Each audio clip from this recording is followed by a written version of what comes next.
এই মোবাইলটির সমস্যা no network coverage, net পায় না।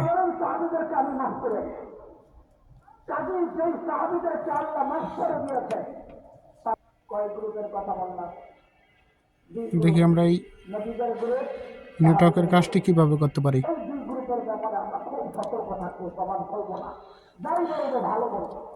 ঠিক আছে, ইনশাআল্লাহ এটা আজকে আমার আলোচনার বিষয় না, এই জন্য এই বিষয়ে আমি আল্লাহ কথা বলছি না।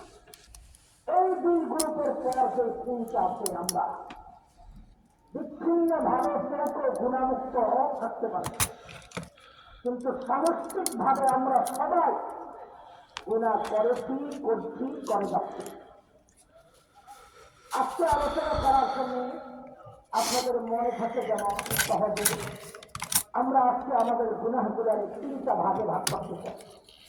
কয় ভাগ করেন? এক নম্বর, এটা বোঝার আগে, এই ভাগটা বোঝার আগে পিছনের একটা পড়া আপনারা মুখস্থ করতেন। ওই পড়াটা আমার আগে শোনান। আমি অর্ধেক বলবো, বাকি অর্ধেক আপনারা বলবেন, তাহলে বোঝা যাবে আপনাদের মুখস্থ এখনো আছে। অর্থাৎ বুঝছেন নি আমার? আমি অর্ধেক বলবো, বাকি অর্ধেক আপনারা বলবেন। আল্লাহ তাআলা সাথ দেয়, তাই তো মুখস্থ আছে। আবার বলে আল্লাহ সাথ দেয়, আল্লাহ সাথ দেয়, এমন মুখস্থ করতে। এখন যদি আমি একটু এদিক ওদিক জায়গা ব্যতিক্রম কিছু বলি, আমার এখন কি খবর, ঠিক না? একটু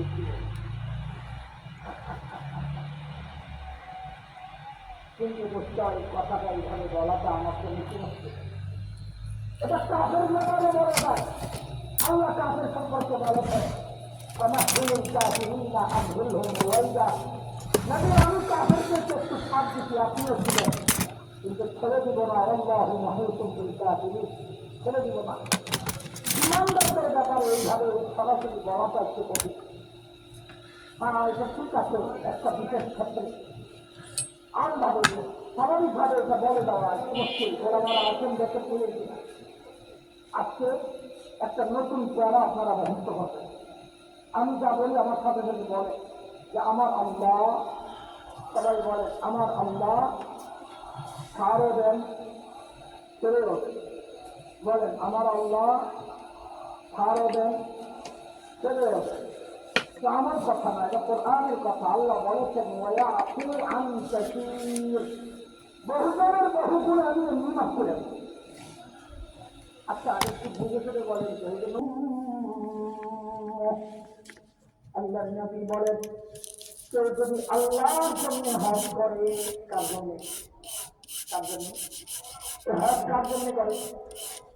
তাহলে নবী এই কথাটা কেন বললেন? কেউ যদি আল্লাহর জন্য হজ করে, হজ তো মানুষ করে আল্লাহর জন্য, তাহলে বোঝা গেলে এখানে ঝামেলা আছে। কিছু মানুষ পাওয়া যাবে যারা আল্লাহর জন্য হজ করে। তারা কার?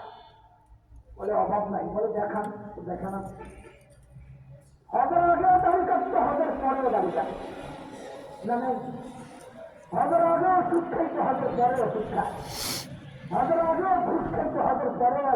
আর ওই হজটা যদি অশ্লীলতার গুণামুক্ত হইত, সেটা বলেন যার হজ এমন, সে যখন বাড়িতে ফেরত আসে তার হজটা এত দামি, ওই হজের দ্বারা আল্লাহ তার গুণা, তিন নম্বর গুণা, মানে তৃতীয় প্রকারের গুণা, ওই যে আপনারা আগে যে পড়াটা মুখস্থ করছিলেন ওইটা।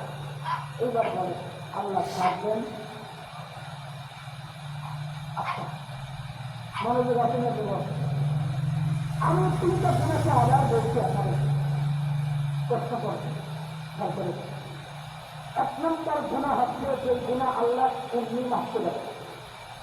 দ্বিতীয় প্রকারের গুণা, যে গুণাগুলো আল্লাহ আমলের দ্বারা নিতে হবে।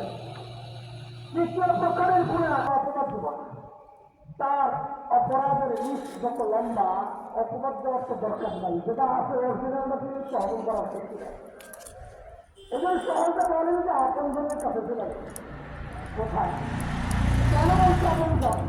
কারণ সর্বক্ষণ আমাদেরকে গরম খাওয়ানো হয়েছে, গেলাম হয়েছে। ভারত আমাদের আপন জন, বন্ধু। হ্যাঁ বলা হয়েছে না? হয় কেন বন্ধু?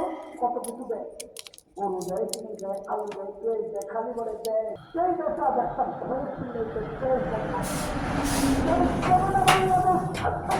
থাকবে না, তেল দেবো না, আমাদের তেল লাগবে না, আমাদের বস্তা সামনে বয়া বয়া তখন দাদা দিনকাল ভালো থাকছে। চলেন যারা কি সমস্যা লাগবে সেটা তেল দিচ্ছে না তো দাদা বড়